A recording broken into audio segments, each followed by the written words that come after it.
Ainda analisando o Salmo 3 do rei Davi, a gente vai aprender mais uma lição que pode ser muito consoladora na hora que a gente passa por alguma dificuldade na vida. Eu sou Yair Alon e esse é o Zoar Diário.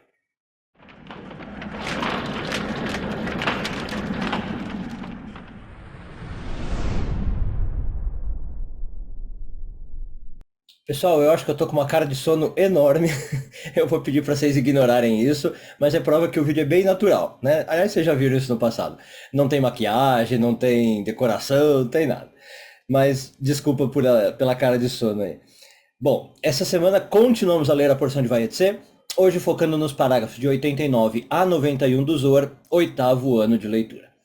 Então a gente está ligado ainda ao vídeo de ontem, a gente falou sobre o rei Davi tendo que fugir do seu próprio filho, Absalom, e como isso seria duro para uma pessoa, mas ainda assim o Davi estava vendo alguns aspectos positivos da situação, né, porque ele faz inclusive um cântico, o Salmo número 3, de linguagem positiva, né, expressando ali algo positivo.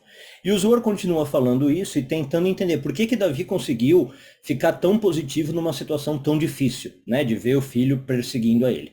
E como eu falei antes da vinheta, daqui a gente vai tirar mais uma lição bastante consoladora para nós. E o Zohar diz que o rei Davi começou a se comparar com pessoas maiores do que ele, mais importantes do que ele, né, o próprio rei Davi pensando assim, e falava mais ou menos o seguinte: olha, se até fulano teve que fugir, quem sou eu para achar que eu estou numa situação ruim? Desse modo, talvez eu possa pensar que pessoas mais elevadas, melhores do que eu, mais espiritualizadas, passaram por isso, né? Não tem nenhum problema passar pelo que eu estou passando. De quem que o rei Davi especificamente estava falando? Então, diz o Zohar que primeiro ele pensou em Jacó, que é quem nós estamos tratando nessa porção, né? Jacó teve que fugir da própria casa também, não foi do filho no caso, mas fugir do irmão.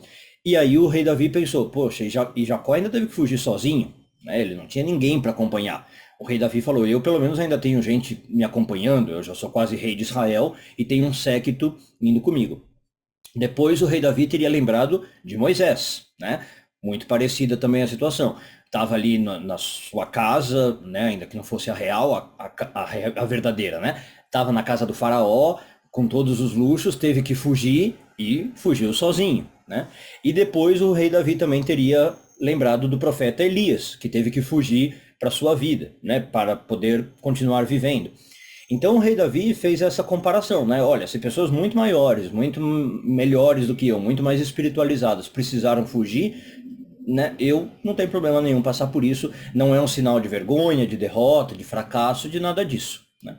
Então, esta lição do Zohar vem no sentido de que é uma lição que me parece muito ligada a você primeiro colocar o problema em perspectiva, né? Muitas vezes a gente passa por um problema e por uma distorção da nossa mente a gente acha que a gente é especial nesse sentido, né? Olha, aquele problema só está passando comigo, só eu no universo tenho aquele problema.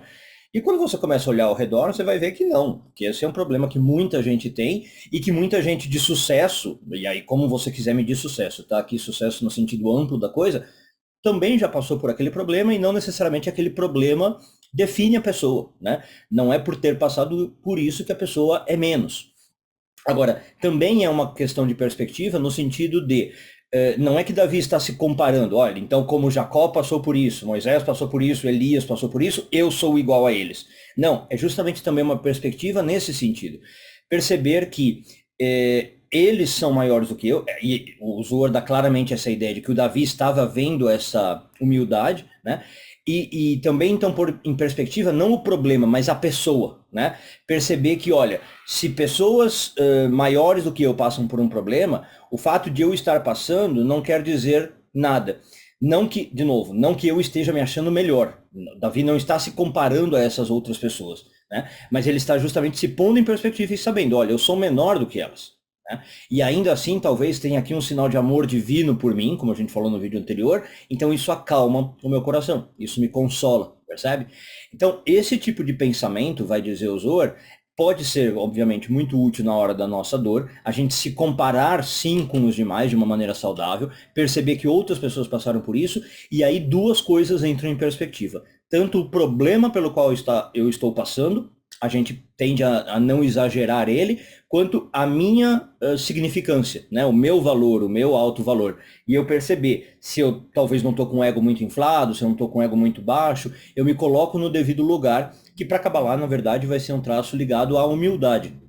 Lembrando, não é à toa que o rei Davi está ligado a Malhut, né? Que é a mais baixa.